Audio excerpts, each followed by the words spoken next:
Hi, my name is Josh Clark. I will be doing my presentation on an explanation of life expectancy trends in the United States. The research question I chose to analyze is why have life expectancy increases in the United States plateaued in recent years while other developed countries' life expectancies such as Switzerland's have continued to increase. I also want to look at why there's a disparity in mortality rates across gender for both countries. Alright, so this question is important because a plateau in life expectancy implies that there may be underlying healthcare problems in the US that's something that definitely needs to be addressed. The health of a country's population also has major implications for sustaining economic growth and development in the country. It's also important because the U.S. spends a lot on public and private expenditure on healthcare, and it's also greater than that of Switzerland's, while Switzerland has a higher life expectancy.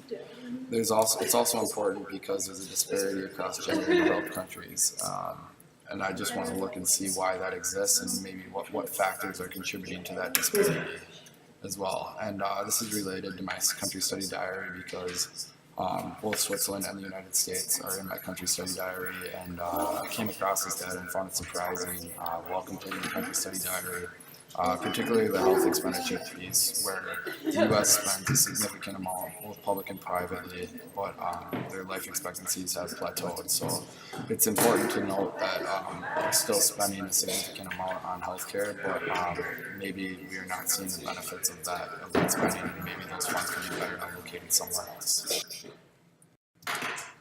This graph shows the U.S. life expectancy at birth over time, I think over the last 50 years or so. And as you can see, it has been trending upward over time, but in recent years has plateaued. If you look from about 2011 to 2015, there has not been really any increases, and you'll also notice the discrepancy in life expectancy between females and males. This graph shows Switzerland's life expectancy at birth over the last 50 years, and much like the United States, it has been continuing to trend upwards over time. But you'll notice in recent years it had a little dip, but it's still continuing to increase, where the U.S. has definitely plateaued in their life expectancies. Looking at this graph, it's apparent that the U.S. and Switzerland spend similar amounts on healthcare for public health expenditure as a percent of their government expenditure, but over time, while expenditures have increased, you can see that Switzerland has increased their expenditures as a percentage of government expenditure on healthcare to be higher than that of the United States, which suggests that maybe their government is more committed to spending on healthcare. And it's important to note that all of these studies were in my country. All of these countries were in my country study diary, which this also helped provide some of the motivation for my research question. So the last graph that was shown looked at public health expenditure as a percent of government expenditures, and this graph here shows private health expenditure as a percentage of GDP, so it's the amount that private citizens are spending as a percent of the total global gross domestic product in a country. And it's important to really note here that the U.S. is significantly higher expenditure than that of Switzerland and that of China and Chile. And this also is included in my country study diary, which raised some flags for me when looking at life expectancies in relation to health expenditure. If the U.S. is spending that much more as a percentage of GDP than Switzerland, it's important to raise some flags on why our life expectancies have plateaued in recent years if we're spending all this money on health and not seeing any benefits of it. These are the three references included in my proposal for my research question, and just want to note Case and Deaton's is the most recent study. They looked at mortality and morbidity in the 21st century. And Humer and Hernandez were the second most recent study who looked at the effect of educational attainment on adult mortality in the United States. And mortality and life expectancy are clearly linked, so that's going to be a big one for me. And then Denny et al. Was also in 2013 and looked also at the effect of educational attainment on adult mortality.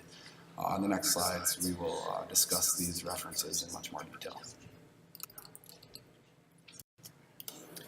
Denny et al., their study in 2013 looked at the stalls in U.S. life expectancy growth rates and the continuing drop in international rankings of life expectancy, which is very similar to what I'm looking at in my research question. And they conducted a time series analysis on 70 years of data and used a regression to forecast future life expectancies in the United States 50 years from now. They projected that future life expectancy improvements were going to be very limited, as little as just an increase of 3 years in life expectancy over 50 years.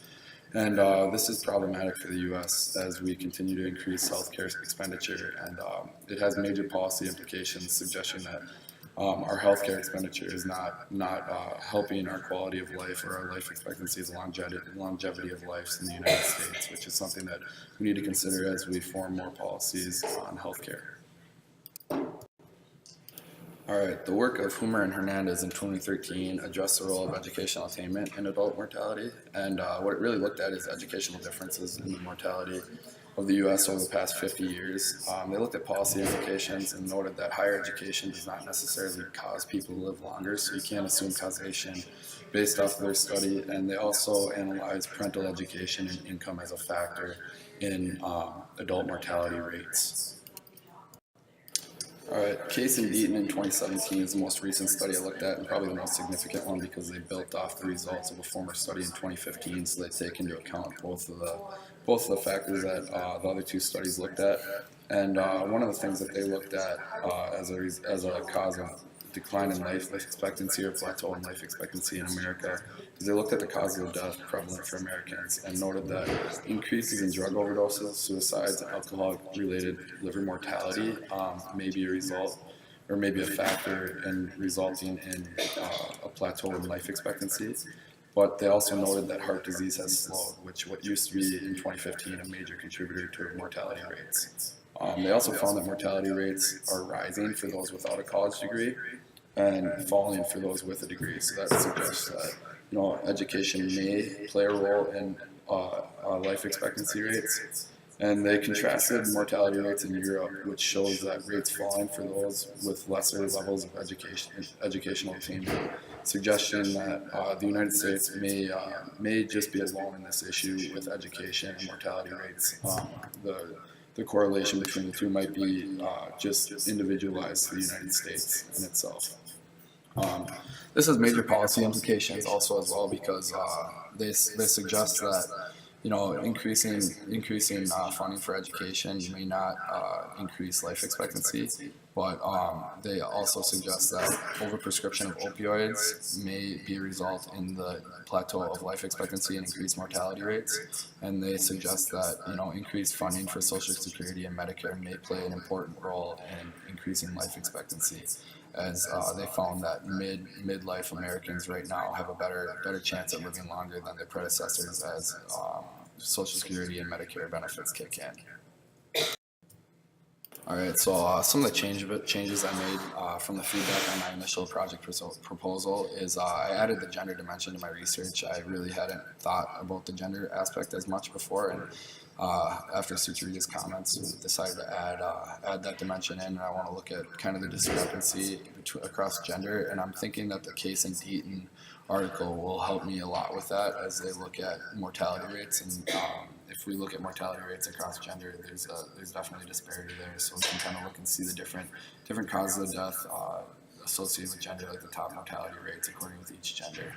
I also helped better connect this question to my country study diary by adding a comparison of another developed country, Switzerland, and really want to just compare the data and the rates and look at the graphs and the trends across both countries to try to paint a better picture of why there's differences in the life expectancy growth rates for each country.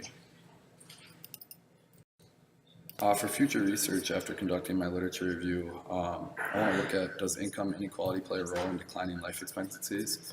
If you look at poverty rates, income distribution, and healthcare expenditure across the U.S. and Switzerland, well, these variables help determine whether they play a role in life expectancy growth rates. And the reason I want to look at this is because of Dini's conclusion that projects future life expectancy improvements to be limited This is very important. So, as we know, the United States has growing income inequality, and Hoomer and Hernandez looked at parental education and income as a factor in life expectancy. So maybe this income inequality and parental income or parental education and income is going to continue to play a role in the plateau of life expectancy in the United States. And if looking at income inequality, maybe the inequality is much lower in Switzerland as compared to the United States, which has caused them to retain life expectancy growth rates where the U.S. has faltered. Thanks for watching my video. I hope that you guys all bring questions and constructive criticism to class tomorrow, so I can better prepare myself for this final paper. Thank you.